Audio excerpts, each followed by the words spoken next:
Hey everyone, it's Wallace from SchoolRubric, and we are super excited today to have with us Matt Jones, who is the co-host of the Teacher Saves World podcast, high school teacher and father of two teenagers. He and his wife, Laurie, who is also a high school teacher, decided to launch the Teacher Saves World podcast in order to share their unique insight and experience as both teachers and parents. Additionally, Matt has authored a new book that will be coming out in the next month entitled Trajectory: The 10 Challenges of High School That Shape a Teenager's Future. Matt, great to have you with us today. Excited to be here, Wallace. Awesome. Well, I've listened to your podcast a few times, and I've heard you reference teachers as mentors extensively. In your view, what is that distinction between an adult who is a teacher to students versus one who is a mentor? Well, I see teacher as just like a subcategory of mentor, right? A mentor is anybody who has more experience, who advises somebody with less experience. We see this a lot in the workplace. Parents are mentors, coaches are mentors. The dance instructor is a mentor. Anybody who's working with somebody to help guide them and develop them is a mentor. So when we launched into this project, my wife and I, we didn't want it to be just about teaching. We didn't want it to be just about parenting. We wanted it to really be about mentoring, about the idea of helping young people develop, because we are all mentors, whether we, like to think it or not. Kids are always watching us. And even us as adults, we're always looking up to others. I consider Gandhi to be a mentor of mine. I never met the guy. John Wooden is a mentor, but they were great men who wrote and really instructed and led by example. And so the idea of helping young people as a teacher, as a parent, as a coach, that was the idea that we really wanted to talk about and really resonated with us. And so that's why we use the term mentoring, maybe more so than teaching or parenting or some other subcategory of mentor. Matt, that's a great philosophy and outlook on mentor and mentorship. And before we proceed to the next question, we just want to remind everyone to click on the like and subscribe button below to keep up to date on our latest videos and content from SchoolRubric, from leading voices in education around the world. Let's talk a little bit about some of the projects that you've got going on, Matt, particularly your podcast and your book. Where in the world are you finding both the inspiration and the time to launch these new projects and get them off the ground? Inspiration, man, just life, right? I mean, I'm so lucky. I feel so lucky to be a teacher. Inspiration is all around. I mean, schools are magic places, and I love going to school and every year meeting new kids and working with fantastically interesting people. And then just what it means to be a teacher, right? What it means to be a teacher is to help others. And so the podcast and the book are just extensions of what it means to be a teacher. As far as time goes, Wallace, there's a lot of time in the day when you turn the TV off and you put your phone down. It's amazing what you can get done. But also, we had this wild life event, right? The pandemic, shelter in place. And that just sort of was maybe a pause to sort of just introduce something new. And so my wife and I, we got the podcast going, during the pandemic. I got the book started just before that. But, we find time for the things we love to do. And you care about your health, you find time to exercise. You love your kids, you find time to spend time with them. And so these are things I love doing, so I find the time. That's awesome, and just really love the positive attitude and love how it's so infectious. I was listening to your podcast the other day, Matt, and listening to about the 10 tips that you have in the book. And one of them that really resonated with me was about master the system. And it seems like I would have maybe made more of my time in high school if I had understood the intricacies and the processes of the system. Can you maybe elaborate a little bit more what you mean when you say master the system, and why do you think it's such an important consideration for teenagers? Yeah, Wallace, I'm glad you picked up on that. That was maybe my favorite chapter to write, because I'm really obsessed with sort of systems. I read a great book recently, Upstream by Dan Heath. And the subtitle is The Quest to Solve Problems Before They Happen. And he talks a lot about systems. And he has this great quote in there. He says, every system is perfectly designed to get the results it gets. And that really, like, man, that hit me. And, when we take a step back and we take that view from above, and we can kind of see how things are working, and how some people are taking these actions and they're leading to these results, while other people are taking these actions and they're having much different results. And if we take the time to kind of understand these systems that exist all around us and how to best take advantage of them to get the results that we want. And in this book, he makes two distinctions. One, we have to be really good at systems analysis. We got to be able to observe what's going on around us so that we could best take advantage of the systems that we are in. But secondly, we got to be good systems architects, right?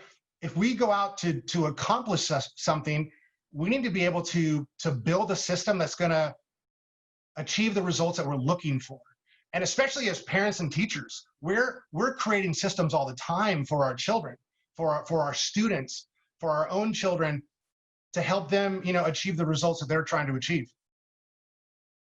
That's awesome. And thanks for elaborating on that. And thanks for the book recommendation. We'll save the other 9 tips for folks who listen to your podcast to read your book.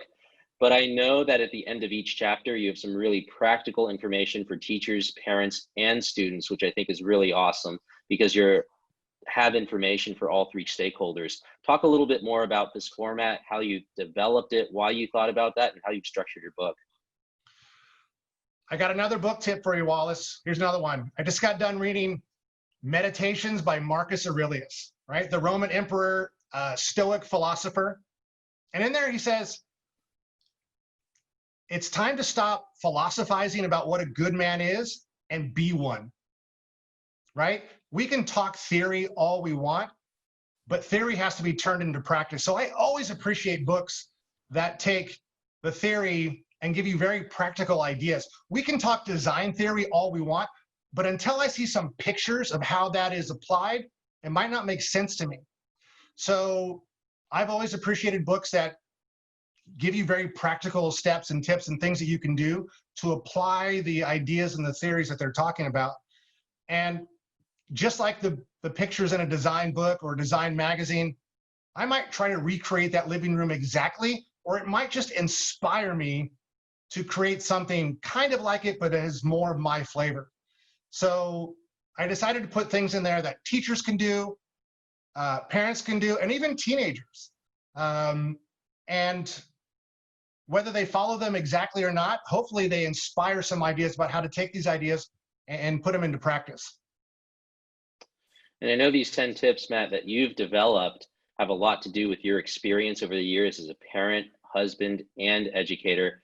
I'm really curious to know what your perspective is on how you think times have changed with respect to teenagers' interests, their priorities, their goals over the years, and more importantly, how you think things will continue to change going forward. I'm inclined to put my old grandpa slippers on and start shaking my fist and say, oh, it's those darn cell phones, right? But I realize when I do that, if you had asked me this question, I don't know, 50, 60 years ago, it would have been, oh, that rock and roll, man. Elvis Presley and the Beatles are going to ruin the kids. 100 years ago, automobiles, those dang cars, those kids in those cars. Or a million years ago, I would have said fire. Why can't they just leave the fire alone? Because in the end, people are people. Teens are teens. The ornamentation, the stuff around them changes, but they want to stand on their own 2 feet. They got to figure themselves out. They're trying to discover who they are, who their unique self is, but also what tribe do they belong to? How do they fit into all this grand, big world around us?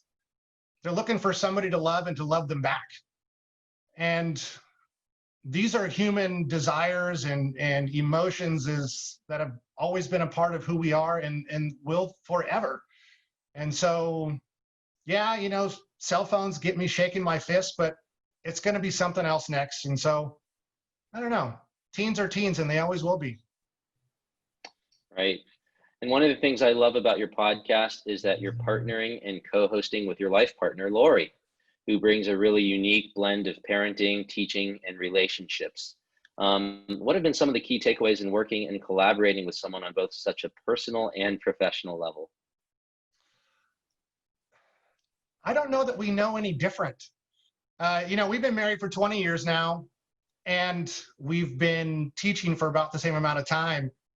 And we've spent most of that time together on the same campus. And even before we got married, we had a business together. We lived in Hawaii and we had a party rental business.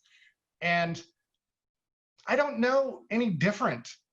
And I know it seems odd to some people to spend so much time, but I couldn't imagine another life.